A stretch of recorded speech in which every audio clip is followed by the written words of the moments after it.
వచ్చే జోకులు చెప్పుకుందాం. బావిలోంచి బయటకు రా.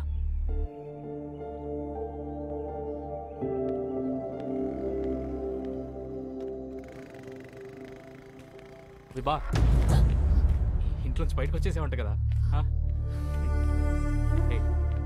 రిజెక్షన్ ఎంత కష్టంగా ఉంటుందో తెలుసా? ఏంటి ప్రాబ్లం? నాకు పెళ్ళయిందని చెప్పటమే కదా. పెళ్ళైన కూడా డిస్టర్బ్ చేసే ఫిగర్ నీది. ఒకే ఒక్క ఛాన్స్, ఒక్క ఛాన్స్. నువ్వు అందరికి ఒక నిమిషం ఇస్తావు కదా, నాకు కూడా నిమిషం ఇచ్చేసి. Sure you will not regret this. ఒక్కసారి.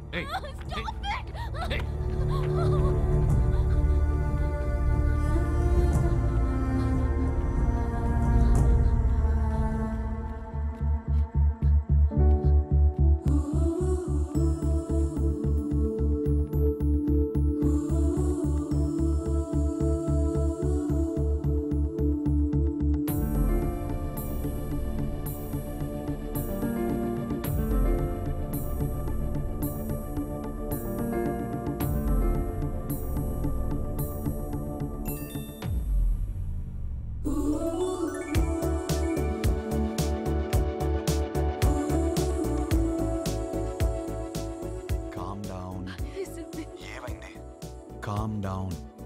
సరే, ఏమైనా పర్లేదు, నువ్వు ఫస్ట్ కామ్ అవ్వు. ఇప్పుడే చెప్తున్నా, నేను పైకి వచ్చేస్తాను. రానా? మరి నువ్వు కామ్ అవ్వు. Listen, you're not alone. Believe me, you're not alone. కూర్చో కాసేపు ప్లీజ్.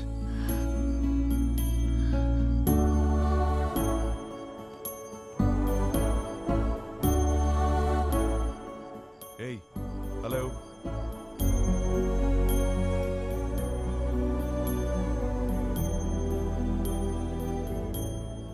హలో. చెప్పు.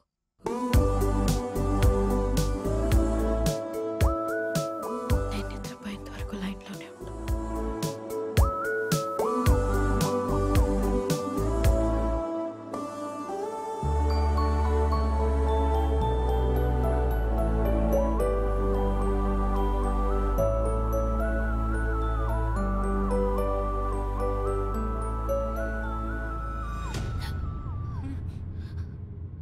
అయ్యో, అంత భయపడకమ్మా.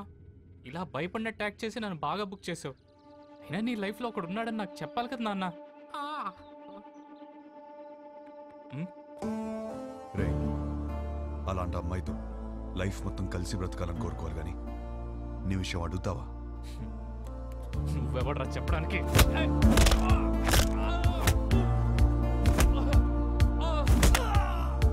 వాడింకేదో చెప్పాడు. లైఫ్లో నువ్వు ఎదురొచ్చినా గుర్తొచ్చినా ఆ అమ్మాయి ఫేస్లో భయం రాకూడదు, నవ్వు రావాలి.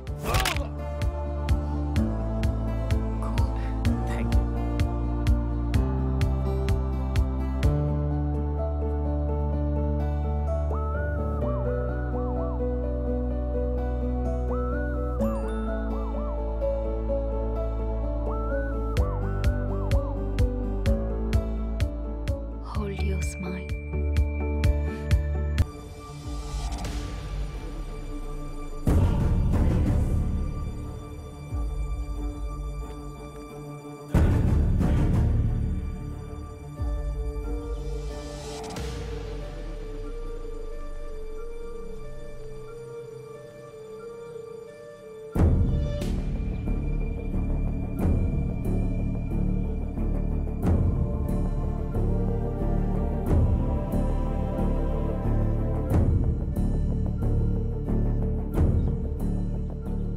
చెప్తే నమ్మారా? ఇల్లు వదిలేసి వెళ్ళిపోయిన అమ్మాయి మళ్ళీ తిరిగి వస్తే అల్లుడు దొరికాడు అనుకున్నా. నా కర్మ, మళ్ళీ వీడు దొరికాడు నాకు. ఎప్పుడొచ్చావురా? నానా, అది ఎప్పుడొచ్చావు? ఎవరి కోసం వచ్చావా అని అడగండి. విభా కోసమే వచ్చాను. నాకు ఈ పెళ్లి కరెక్ట్ కాదు. లైఫ్ పార్ట్నర్ని సెలెక్ట్ చేయడంలో నీకెందుకు అంత కన్ఫ్యూజన్? ఆ అమ్మాయి అడిగిన 4 పిచ్చి ప్రశ్నలు 4 రోజుల వరకే సరిపోతాయిరా. దాని తర్వాత రియాలిటీస్ చూసినప్పుడు ఈ ఫ్యాంటసీస్ ఏవి మిమ్మల్ని కలిపుంచావు. కలిపుంచేది ఒక్కటే ఉంది, సర్దుకుపోయే గుణం. సక్సెస్ఫుల్ కాపురానికి కావలసిన ఫస్ట్ ఎలిజిబిలిటీ అది. ఆ రియాలిటీ మాకు తెలుసు కాబట్టే అందరం కలిసి పక్క పక్కన ఇలా హ్యాపీగా ఉంటున్నాం. అది అర్థం కాకే పెళ్లికి ఎలిజిబిలిటీస్ ఉన్నా కన్ఫ్యూజ్ అవుతున్నాం. అర్థం కాంది మీకే నాన్న. కాపురానికి వేరే ఎలిజిబిలిటీస్ ఉన్నాయి. అలా ఉంటే నా కూతురి పాటికి నీ పక్కనే ఉండాలిగా. ఏది వస్తుంది రాదు, వస్తుంది రాదు.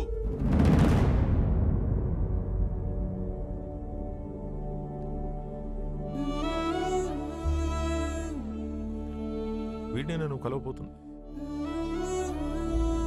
గుర్తుందా పేరు? హర్ష. 3 రోజుల పెళ్లి వాడికి. ఎంగేజ్మెంట్ పెట్టుకుని అప్పుడు నన్ను వచ్చి కలిశాడు. ఇప్పుడు పెళ్లి పెట్టుకుని నిన్ను వచ్చి కలిశాడు. అసలు తిన్నగా రాడా వీడెప్పుడు? అయినా వీడి దగ్గరే నీకు అన్ని దొరుకుతాయని నమ్ముతున్నాను. నిజే?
బ్రో, మేము సర్దుకుపోయి బ్రతుకుతున్నామని అర్థమైపోయింది.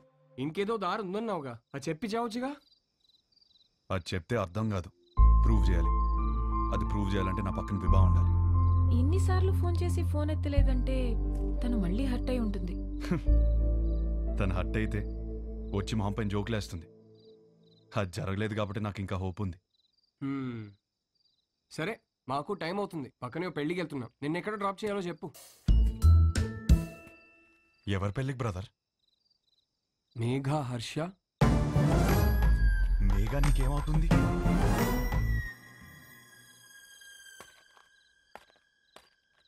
నా కజిన్ బ్రదర్ నువ్వు. నేను హర్ష బ్రదర్.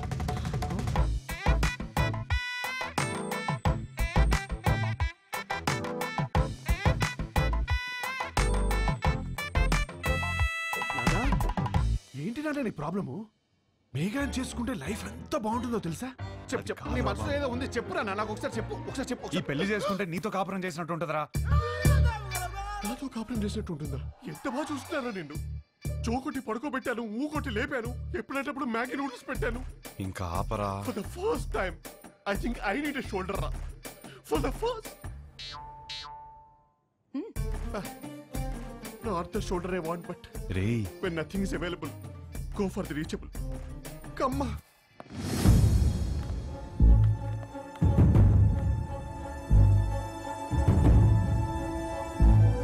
నీకు విభా తెలుసా?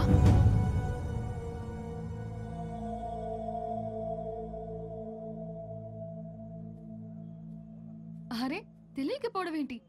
ఎంత పెద్ద స్టాండప్ కమెడియన్. పెళ్లికి సంగీత్లని చాలా boring. This time it's standup time. Come on, get ready. ఏంటి బాబు ఇది? ఆపేల రావడం ఏంటి? షో చేయడానికి వచ్చింది, నవ్వించి వెళ్ళిపోతుంది. నవ్వించకపోయినా పర్వాలేదు, నవ్వుల పాలు చేయకపోతే చాలు. హర్ష, విభా బాగా హర్ట్ అయి ఉంటుంది. ఇప్పుడు ఎలాంటి జోక్స్ వేస్తుందో ఏంటో. ఆ జోకులు నీ మీద మాత్రం వేయకూడదని కోరుకుంటున్నా.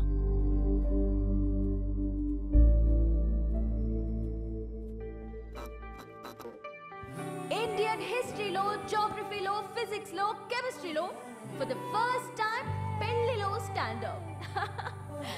This is Vibha. Congratulations to the bride and groom. Thank you. మా బతుకు బస్ స్టాండ్ అవ్వకుండా కాపాడేదే మొగుడు పెళ్ళాల జోక్స్. అమ్మా తల్లి, మామే జోకులు వద్దమ్మా. అరే వద్దమ్మా. వద్దా? వద్దు. సరే, నా గురించి చెప్తా. నా లైఫ్ లో నన్ను బాగా ఇన్ఫ్లుయెన్స్ చేసిన ఒక వ్యక్తి ఉన్నాడు. అతని పేరు సుబ్బు. మా నాన్న. మీరు అనుకున్నది కరెక్టే, తన పేరు సుబ్రహ్మణ్యమే. కానీ నా కథ వింటే సుబ్బు అని పిల్లడమే ఎక్కువ అని మీరే ఫీల్ అవుతారు. రియల్లీ అంత టార్చర్ పెట్టాడు. ఇదే మాట సుబ్బుని అడిగాను అనుకోండి, వీడొద్దు వాడొద్దు అని నేనే టార్చర్ పెట్టానంటాడు. మరి పెళ్లి కొడుకుల్ని పేక ముక్కల్లా చూపిస్తూనే ఉన్నాడు.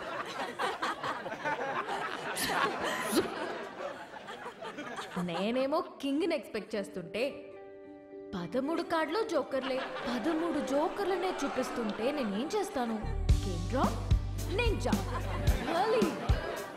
అప్పుడొచ్చాడు నా రాజకుమారుడు.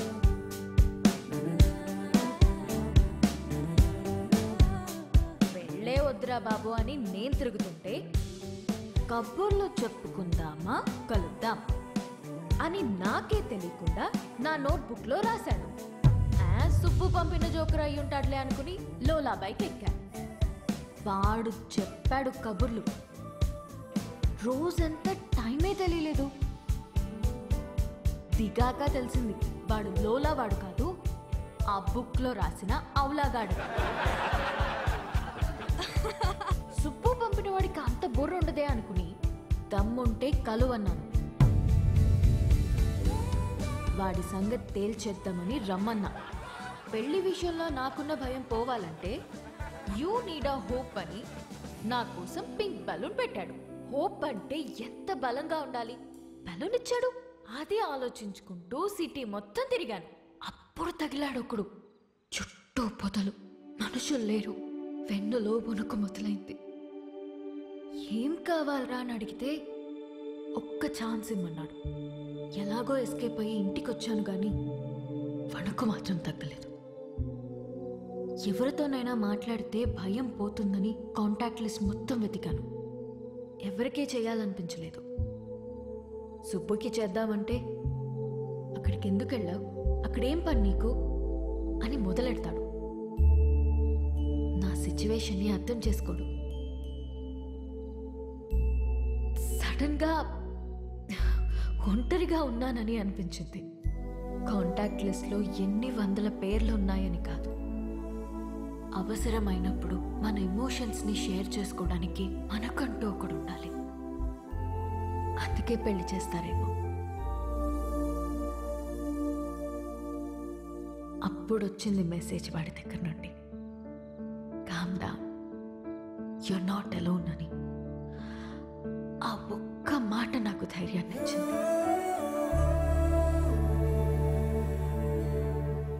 నిద్రపోయే వరకు జోజో పాడమన్నాను. పాడుతూనే ఉన్నాడు. చాలా రోజుల తర్వాత ప్రశాంతంగా పడుకున్నాను. కొన్ని సంవత్సరాలుగా మా నాన్న వల్ల లోపల పేరుకుపోయిన భయాలన్నీ ఒక చిన్న పిట్ట కథ చెప్పి అలా తీసేశాడు.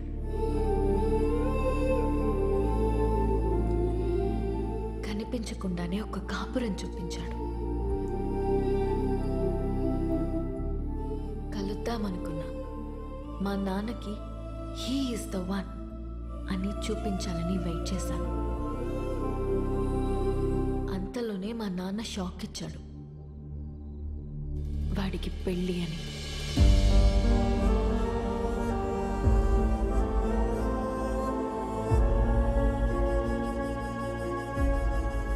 ఎప్పుడూ లేనిది నా కళ్ళల్లో కన్నీళ్ళు. వాడు నన్ను మోసం చేశాడని కాదు,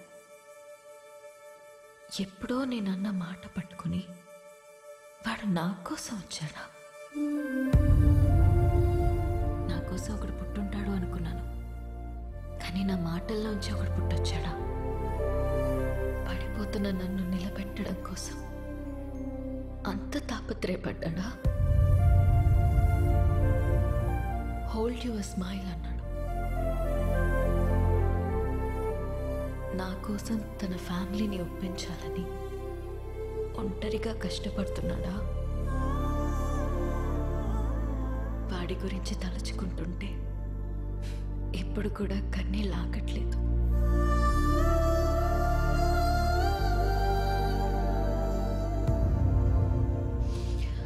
ఇప్పటికిప్పుడు వాడిని హక్ చేసుకోవాలనుంది. కానీ వాడి హక్ నాకు ఈ లైఫ్లో దొరుకుతుందో లేదో తెలియడం లేదు.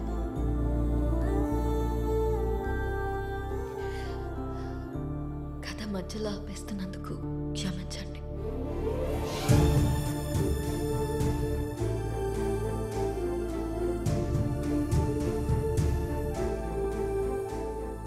ఆగో.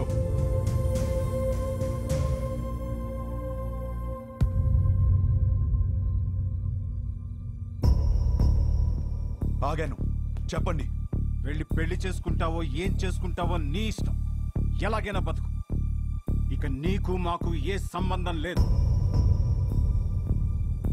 కానీ వెళ్లే ముందు ఆ అమ్మాయికి సారీ చెప్పేసి వెళ్ళు.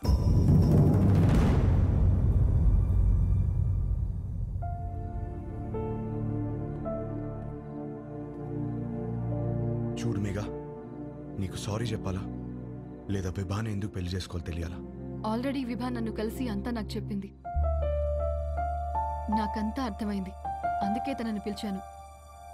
కానీ అంకుల్, మీకే హర్ష అంటే ఏంటో ఇంకా అర్థం కాలేదనుకుంటా. ఎగ్జాక్ట్లీ. ఆ రోజు మీ అందరికీ అర్థమయ్యేలా చెప్దాం అనుకున్నాను, కానీ పక్కన అమ్మాయి లేదు, రాదు అన్నారు. ఇవాళ అమ్మాయి వచ్చింది. ఇవాళ కూడా చెప్పకుండా వెళ్ళిపోమంటారే, నాకు అర్థం కాదు. మీరేమన్నారు? కాపురానికి కావాల్సిన ఏకైక ఎలిజిబిలిటీ సర్దుకుపోవడం. ఇంకొకటి ఉంది నాన్న.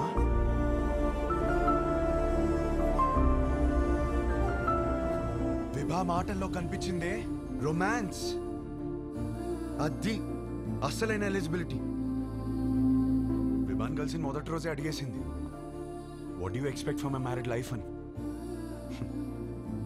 నేనేదోలా ఏదేదో అనేసాను, లవ్ అని కూడా అన్నాను. కానీ ఆ తర్వాత తెలిసింది లవ్ కన్నా గొప్పది రొమాన్స్ అని. నా లైఫ్ అంతా రొమాన్స్ తో నిండిపోవాలి. అంటే ఏంట్రా, మీ అంతా రొమాన్స్లు చేయకుండా కాపురాలు చేస్తున్నావా, పిల్లలు కనేస్తున్నావా? మామయ్య, మీకు ఎలా చెప్పాలి? మీకు ప్రేమ అంటే అర్థమవుతుంది. రొమాన్స్ అనగానే ఏదో బూతులా మాట్లాడతారని నాకు అర్థం కాదు. రొమాన్స్ అంటే గదిలోకి వెళ్ళి తలుపులేసేసి 10 నిమిషాలు ముగించే పని కాదు. రొమాన్స్ అంటే ప్రేమని చూపించడం. ప్రతి ఒక్కళ్ళు ప్రేమిస్తున్నానని చెప్పేవాళ్లే, కానీ ఎంతమంది ఆ ప్రేమను చూపిస్తున్నారు? ఎరా, ఎవరు చూపించట్లేదని ఎట్లా అంటావు? మేము చూపిస్తున్నాం ఇక్కడ. ఏంటి సార్ ఎలా చూపించారు? గిఫ్ట్ తెచ్చి తీసుకో అని టేబుల్ మీద పడేశారు, అలానా?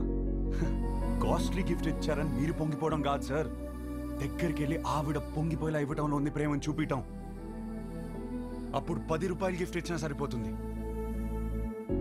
పెద్దవాళ్ళతో ఏంట్రా ఆ మాటలు? మాకు ఆ మాత్రం తెలీదా? మొగుడు పక్కనున్నంతసేపు కోట్లు సంపాదించు, లగ్జరీ కావాలంటారు. సంపాదించడానికి వెళ్తే నువ్వు పక్కన లేవంటారు. కాస్త ప్రేమని చూపించడం తెలిస్తే రెండిట్లో ఏదో లగ్జరీ అని తెలుస్తుంది కదా. లేదా అన్నీ ఒకరి దగ్గర దొరకవని స్టేట్మెంట్లు ఇస్తారు. ఒకరి దగ్గర దొరకకపోతే ఇంకెక్కడ దొరకదు సార్. ఇద్దరు సంతోషంగా ఉండాలని పెళ్లి చేసుకుని ఒకరినొకరు బాధ పెట్టుకుంటున్నారు. ఆ బాధని ఎలా తీర్చాలని నేర్పించకుండా సర్దుకుపో అంటుంటే ఎలాగో బ్రతికి చావు అన్నట్టుంది నాకు. నాకు అలా పక్కనే బ్రతకాలని లేదు నాన్న. నాకు నా వైఫ్తో చాలా అంటే చాలా దగ్గరగా బ్రతకాలనుంది. అలా బ్రతకాలని తెలిసిన అమ్మాయి విభా. కాపురం పాత పడకుండా ఫ్రెష్గా ఉండాలంటే ఒక గ్రేట్ రొమాన్స్ కావాలని తెలిసిన అమ్మాయి విభా. తన బాడీ తనది మాత్రమే కాదు, వచ్చేవాడిది కూడా అని హెల్దీగా అందంగా ఉంచడంలో ఎంత రొమాన్స్ ఉంది. మొగుడు పక్కనే ఉన్నప్పుడు కబుర్లు పుడుతూనే ఉండాలని ఒక అమ్మాయి కోరుకోవడంలో ఎంత రొమాన్స్ ఉంది. నాకు సన్సెట్ ఇష్టం, ఎందుకంటే నా లైఫ్ పార్ట్నర్ ఇంట్లో వెయిట్ చేస్తుందని ఆశ రేజ్ చేస్తుంది కాబట్టి. ఇలా ఆలోచించడం డర్టీ అయితే కొంచెం డర్టీ మైండ్ ఉండాలి నాన్న. నువ్వేమన్నావు మావయ్య? పెళ్లి చేసుకోవడానికా ఉంచుకోవడానికా? ఉంచుకోవడానికే, దగ్గరగా ఉంచుకోవడానికి. ఇవన్నీ తెలియకే కోర్టులో తలదించుకున్నాను. ఇప్పుడు తలెత్తి చెప్తున్నాను, నా కాపురం బాగుంటుంది. నాకు విభానిచ్చి పెళ్లి చేయండి.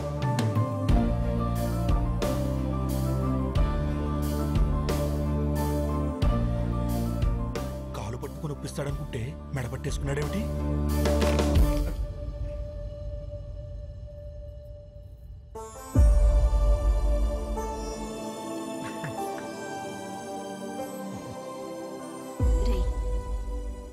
అమ్మాయి బాధపడుతూ ఉంటుంది, వెళ్ళి కబుర్లు చెప్పు, కౌగిలించుకో.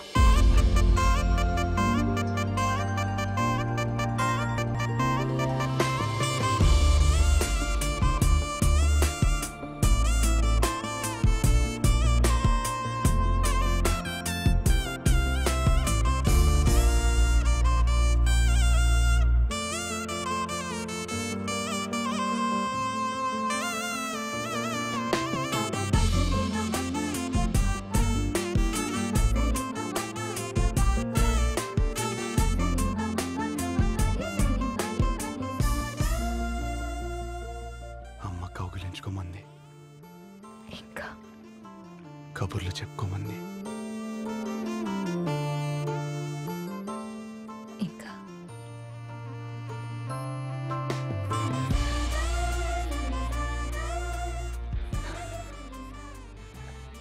నీతో కనీసం 25,000 మీల్స్ కలిసి తినాలి.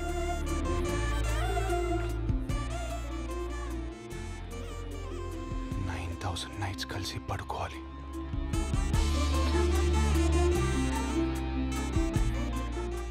కొన్ని వందల వెకేషన్కి వెళ్ళాలి. అన్నిటికీ మించి కొన్ని లక్షల కబుర్లు చెప్పుకోవాలి.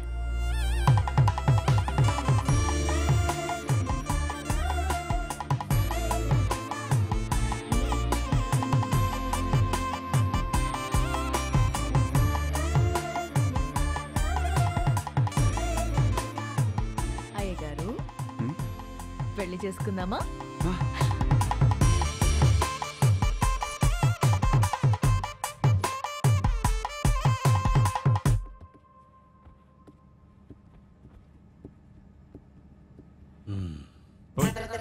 ఈ సీట్ నా సీటే.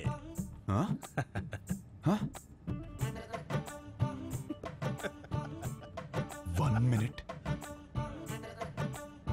బాస్, కొత్తగా పెళ్లి చేసుకున్నాం. పొరపాటున 2 ఐల్ సీట్లు బుక్ చేశాను.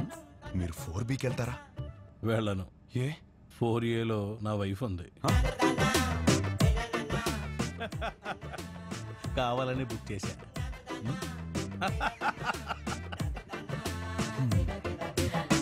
It's okay. ఇది మన ఫస్ట్ జర్నీ కదా, మెమరబుల్గా చేద్దాంలే. ప్రస్తుతానికి మా ఇద్దరి మధ్య 18 inches గ్యాప్ ఉన్నా 35,000 feet హైట్లో 16 hours ట్రావెల్ టైంలో 100 కబుర్లు చెప్పుకున్నాం. 17 సార్లు తను సిగ్గుపడింది, 34 సార్లు నవ్వుకున్నాం. మా రొమాన్స్ ఎలా జరుగుంటుందో మీ డర్టీ మైండ్కి వదిలేస్తున్నాను.